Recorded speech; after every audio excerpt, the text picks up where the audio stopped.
Let me tell you something that might make you uncomfortable. We were taught wrong. They told us, be good, don't say anything, hold on, keep quiet so you don't lose. Quote, and we grew up believing that being good was a virtue when many times it has been a punishment. Because being good without intelligence makes you weak, manipulable, tired, frustrated, invisible. Today I'm not here to teach you how to be bad. I'm here to teach you to stop being naive, to stop giving away your energy, to stop living to please. Today I'm telling you something clear: stop being good and start being smart. We were taught that being good was enough, that behaving well, obeying, enduring, yielding, and sacrificing ourselves would guarantee us love, recognition, and respect. We grew up hearing phrases like, be humble, don't cause trouble, it's better to keep quiet, the one who is good always wins. And without realizing it, we began to confuse kindness with personal value. But sooner or later life takes care of showing us an uncomfortable truth. Being good doesn't automatically make you valuable, because value doesn't come from how much you give, but from how much you respect yourself. A person can be kind, generous, and supportive and still be treated as if they don't matter. Why? Because the world doesn't respond solely to intention, it responds to posture. If you don't recognize your own value, no one will do it for you. The problem isn't being good. The problem is believing that because you're good, others are obligated to treat you well. Look at what happens at work. The person who always shows up early, the person who never complains, the person who covers shifts, the person who does favors without asking, the person who says yes to everything. At first they're praised, but over time they become invisible. They don't get promoted, they don't get consulted, they don't get respected, not because they're bad, but because they never made it clear that their time, effort, and ability had a price. Meanwhile, someone else, perhaps less kind but more aware of their value, sets boundaries, negotiates, earns respect, and moves forward. Being good without dignity is giving yourself away, it's teaching others how to treat you. Every time you accept less than you deserve, you are sending a silent message. This is what I am worth, and people, consciously or unconsciously, learn quickly. They don't step on you because they are cruel, they step on you because there is no resistance, because you have confused humility with self-emptying. True kindness is born of strength, not necessity. When you are good because you don't know how to say no, it is not virtue, it is fear. Fear of losing, fear of rejection, fear of looking bad. But when you are good from a place of choice, from the certainty that you can walk away if you are not respected, then kindness has weight, character, and value. Being valuable is knowing when to give and when to stop. It is understanding that your time is not infinite, that your energy is not free, that your presence matters. You don't have to raise your voice, or become aggressive, or step on others. All that is needed is something more difficult: recognizing your own value and acting accordingly. Because when you value yourself, the world adjusts. And when you don't, no matter how good you are, there will always be someone willing to take advantage. There is a truth that is hard to accept because it takes away our victim role, but when you understand it, you are given back control. People don't hurt you on their own. You allow them to. It sounds harsh, yes, but it is liberating, because if the power was in your hands from the beginning, the way out is also there. No one crosses a door that was never open. No one stays where there is clearly no room. Since we were little, we were taught to endure, not to be uncomfortable, not to set limits so as not to seem selfish. And so we grew up letting comments, abuse disguised as jokes, small disrespects that over time became huge. At first it hurts little, you barely feel it, but every time you keep quiet about something that hurts you, you let go of yourself a little. And when you let go of yourself, people often learn that anything is possible with you. The problem is not the person who takes advantage. People like that will always exist. The real problem is not having set the limit in time, because respect does not just appear, it is built. And it is built when you say it, no. Even if your voice shakes, even if you're afraid of losing someone, even if the silence that comes after makes you uncomfortable, look at your personal relationships. How many times did someone speak badly to you and you let it go? How many times did they fail you and you justified it? How many times did you say, it's okay, when deep down inside it was okay? Each one of those times was an unconscious invitation for them to do it again, not because you're weak, but because you were too understanding with someone who didn't deserve it. Setting boundaries isn't about attacking, it's not about fighting, it's not about yelling, it's something much simpler and much more powerful. It's about clarity. In other words, calmly stating what you accept and what you don't. And here's something important. When you start setting boundaries, some people are going to get upset, not because you're being unfair, but because they were comfortable crossing them. And their discomfort isn't your fault. Emotional intelligence isn't about putting up with everything with a smile, it's about knowing when to back off. It's understanding that you don't have to stay where you're being hurt just to show that you're a good person.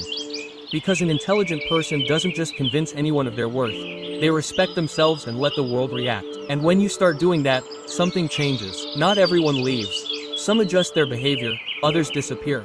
But those who stay for real, with respect, with care, with clear boundaries. And that's when you discover something essential. Losing someone who was only there because you didn't respect yourself isn't a loss. It's a relief, because no one can constantly hurt you if you decide not to allow it. The day you understand that, you stop living on the defensive and start living with dignity. Being intelligent isn't talking more, it's knowing when to talk. And that's one of the hardest lessons to learn, because the good guy was taught that explaining everything is an obligation, that clarifying, justifying, defending himself, and giving reasons is a way of being correct. So he talks more, he tells what he feels, what he thinks, what he plans, what he fears, and without realizing it, he exposes himself. The problem isn't talking. The problem is talking without a filter or a strategy. Silence has a bad reputation, but it is one of the most powerful tools in existence. An intelligent person understands that not everything deserves a response and that not everyone deserves access to your inner world. When you over-explain, you weaken yourself. When you justify every decision, you put yourself in an inferior position as if you needed permission to be who you are. And life does not respect those who ask permission to exist. Observe any discussion. The good person is quick to respond, interrupts, defends themselves, gets upset, wants to be understood at all costs. The intelligent person listens, breathes, analyzes, and lets the other person reveal themselves. Because when someone talks too much, they always end up revealing their intentions, their insecurities, and their limits. Silence, used well, is an uncomfortable mirror. The same thing happens at work. The one who speaks first usually loses the advantage. The one who justifies himself before being accused gives himself away. The one who explains his decisions without anyone asking for it conveys insecurity. On the other hand, someone who responds calmly, with few words and firmly, generates respect, not because they are arrogant, but because they know who they are and do not need to convince anyone. Talking less does not mean being cold or distant. It means being selective. It means understanding that your words carry weight and should not be wasted on just anyone. Every time you tell the wrong person your plans, you expose them to criticism, envy, or sabotage. Every time you explain your boundaries excessively, you give them material to negotiate. Sometimes the clearest boundary is an action, not a speech. Knowing when to be silent is also knowing when to speak, because the intelligent person is not silent out of fear. They are silent out of control, and when they decide to speak, they do so with intention. They do not shout, they do not beg, they do not justify themselves, they say what is necessary and stop. That pause is uncomfortable, but it is also imposing. There is security in that pause. There is something that many discover late. You do not have to clear up misunderstandings with someone who does not want to understand you. You do not have to explain your value to someone who has already decided not to see it. You do not have to defend your peace against someone who thrives on conflict. Sometimes the smartest answer is none at all. When you learn to manage silence, you stop reacting impulsively and start moving consciously, and in that moment your voice stops being noise and becomes authority. Being good often makes you confuse loyalty with habit. You stay, endure, and defend people just because they've been there for a long time, because you shared a stage, a story, a past. But intelligence teaches you something painful and necessary. Not everyone who walked with you deserves to continue walking by your side. Blind loyalty is dangerous. It ties you to people who no longer respect you, who no longer care for you, who no longer celebrate your growth, and because you're good, you stay there. You keep justifying attitudes, minimizing disrespect, forgiving what's repeated, not because it's right, but because it's hard for you to let go, because they told you that giving up is betrayal, when in reality, many times it's just emotional survival. There are people who are important at one stage, but they're not made to accompany you in the next. And that doesn't make them villains or make you ungrateful. It simply means that the paths no longer coincide. The problem is when you remain loyal to someone who has stopped being loyal to you. That's when kindness becomes a chain. Look at how many relationships are sustained only by history. Friendships where there is no longer support, only criticism. Families where there is obligation but no respect. Teams where you give everything and receive little. And yet you continue because that's who you are.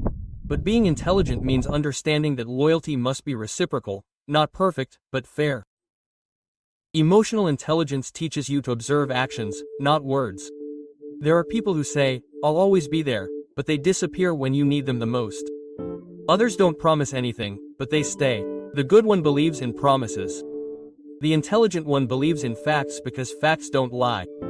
Letting go isn't always making noise, sometimes it's silence. It's stopping explaining, it's taking distance without announcing it. It's stopping insisting where there's no interest. Not all closure requires a speech. Some only need a decision, and that decision hurts, but it liberates. When you start to choose better who you give your loyalty to, everything changes. You stop feeling used, tired, and disappointed. Your energy stops going into sustaining broken relationships and starts investing in healthy bonds. And there you discover something important. Peace doesn't come from having everyone around, it comes from having the right ones. Being intelligent isn't about becoming cold, it's about becoming aware. It's understanding that not everyone deserves access to your time, your trust, and your heart. And when you learn that, loyalty stops being a burden and becomes an honor that few can sustain. Being good makes you reactive. You live from the emotion of the moment, from what you feel now, from what is provoked in you. If you are attacked, you respond. If you are criticized, you explode. If you are ignored, it hurts. Your decisions are born of impulse, not clarity. And even if you have good intentions, you end up losing because you are playing the other person's game, not your own. Intelligence, on the other hand, teaches you to stop, not to respond in the heat of the moment, not to decide in the midst of anger, sadness, or wounded pride. Because an intense emotion lasts minutes, but a decision made from there can cost you years. The intelligent person understands that not everything can be faced immediately and that not everything can be resolved with words. Think of a common argument. The good person feels that they must defend themselves, explain themselves, prove that they are right. They raise their voice, interrupt, insist, and leave tired, frustrated, with the feeling of having lost something, even though they won the argument. The intelligent person observes, listens, and lets the moment pass, not because they have no argument, but because they know that arguing with someone who is dominated by emotion is useless. They wait, and when the atmosphere cools down, they decide whether it is worth talking or simply moving on. Being strategic does not mean being manipulative. It means being aware of the context, choosing the battle, the moment, and the way. At work, for example, the good person reacts to every comment, every criticism, every provocation. The intelligent person stores information, analyzes moves, builds with patience, and does not burn bridges impulsively or sabotage themselves out of pride. Emotions are human and necessary, but they should not drive the steering wheel. When you let your emotions rule your life, you lose perspective. When you learn to observe what you feel without acting immediately, you gain power. You don't repress, you regulate, you don't explode, you channel. A clear example is receiving an injustice. A good person explodes, complains about everything, exposes themselves, and wears themselves out. An intelligent person reports what happened, documents, evaluates options, and acts at the right time. One releases emotion, the other builds results.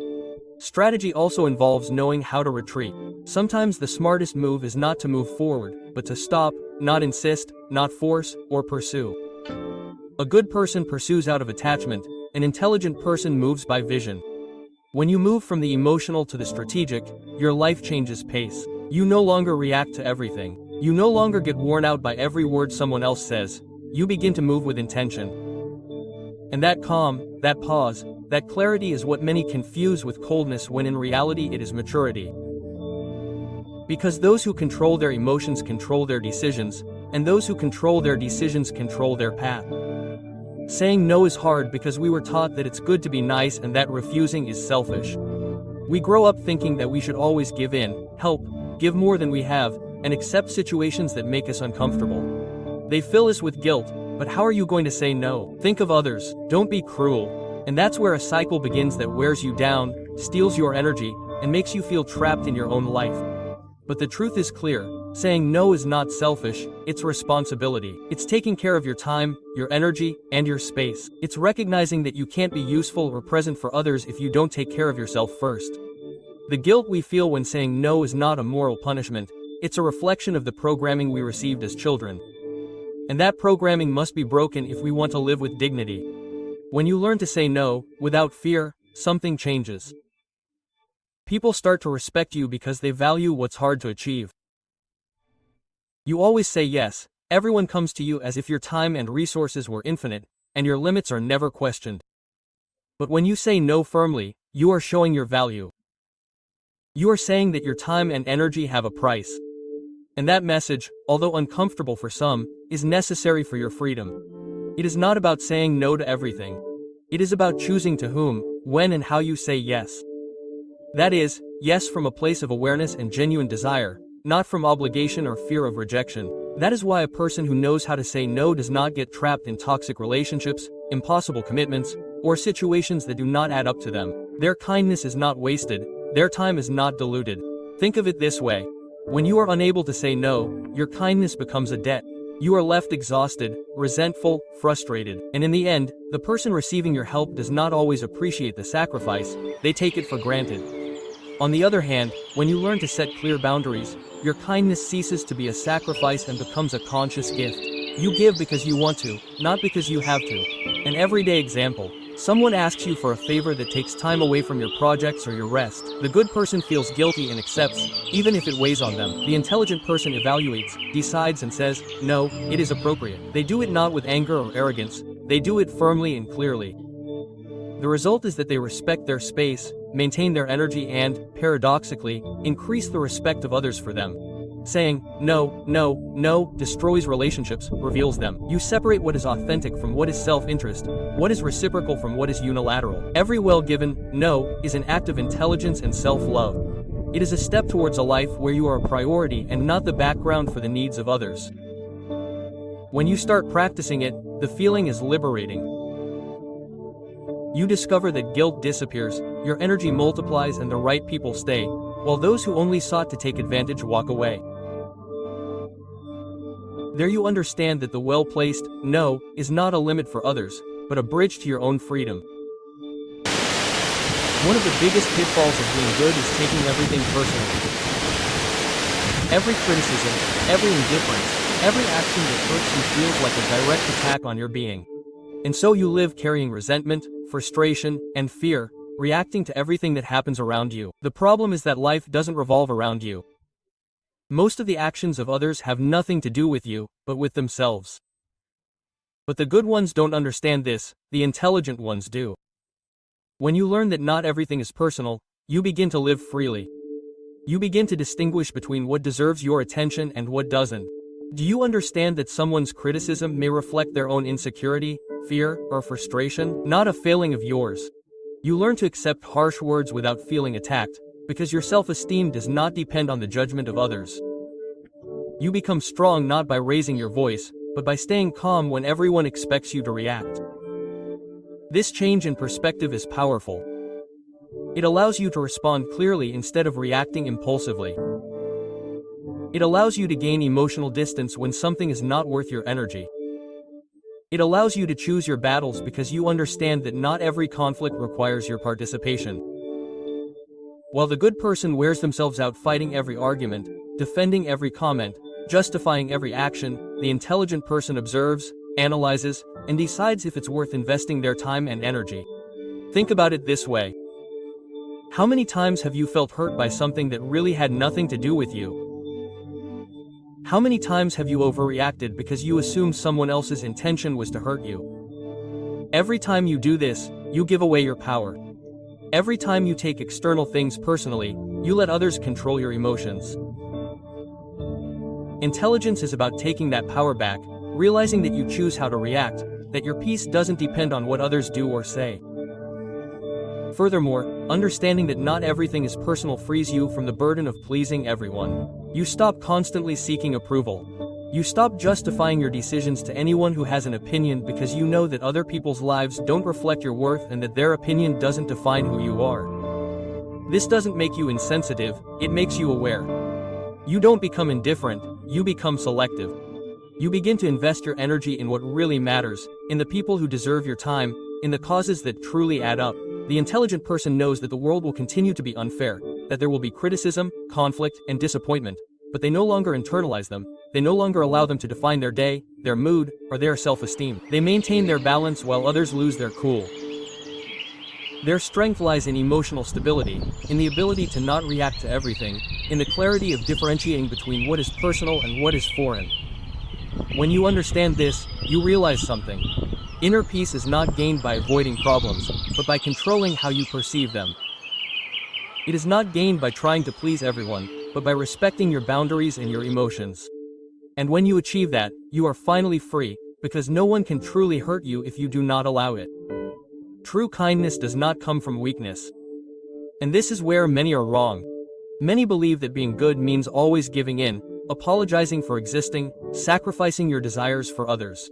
But that kindness has no value. It's an illusion that only wears you down. True kindness comes from strength, from self-confidence, from clarity about who you are and what you deserve. When you're strong, you can choose to be good.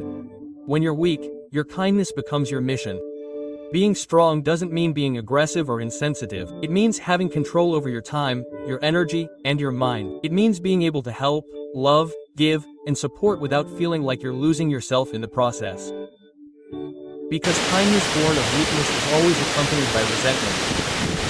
You give because you don't know how to say no. You give because you're afraid of losing. You give because you feel like there's no other option. Intelligent kindness, on the other hand, comes from a place of power. You give because you want to. You give because you can. You give because it won't cost you anything to lose your balance. Think of people who inspire respect and admiration. They're not necessarily the best by your usual standards. They're people who are assertive, with clear boundaries, who know when to help, when to back off, and when to speak up. Their kindness doesn't get confused with their mission. It is recognized as a conscious, strong, generous, and valuable act. And that is the difference. Being good out of habit is a passive act. Being good out of force is an act of authority and freedom. Many make the mistake of believing that kindness is measured by the number of times you say yes, by the number of times you endure injustice, or by how many sacrifices you make. But life does not work that way. Kindness is not measured by the amount of pain you tolerate. It is measured by intention and by the ability to act without losing your dignity. Giving without being able to defend your time, your heart, and your energy is not noble, it is a waste. The kindness that matters is the kind that comes with awareness and strength.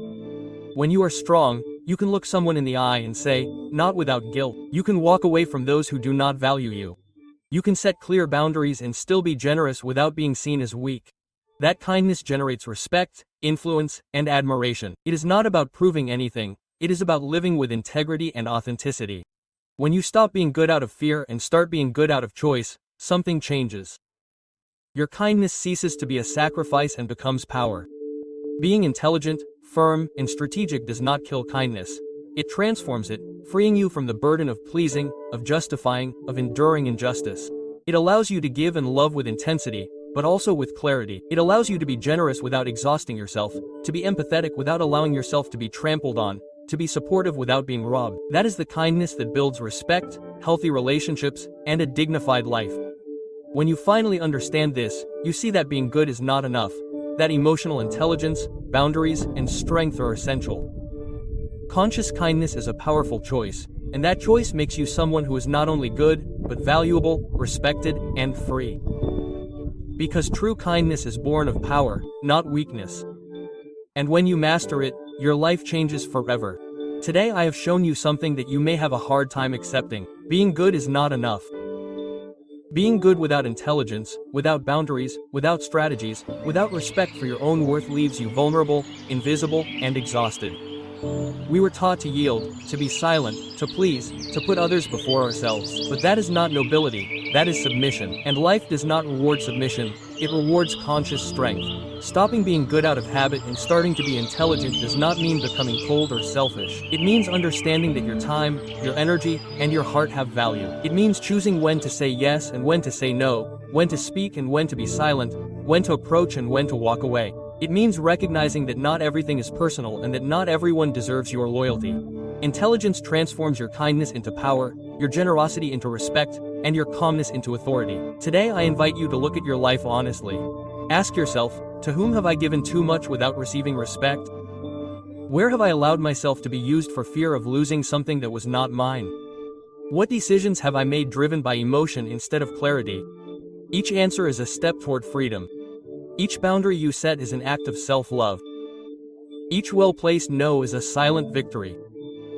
Stop being good just to please. Stop sacrificing yourself to make others comfortable. Start being smart, assertive, and conscious.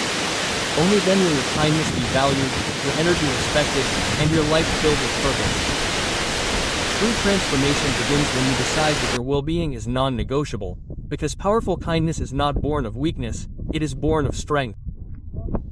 And conscious strength changes everything. Today, choose to be smart. Today, choose to live with dignity. Today, start taking ownership of your life.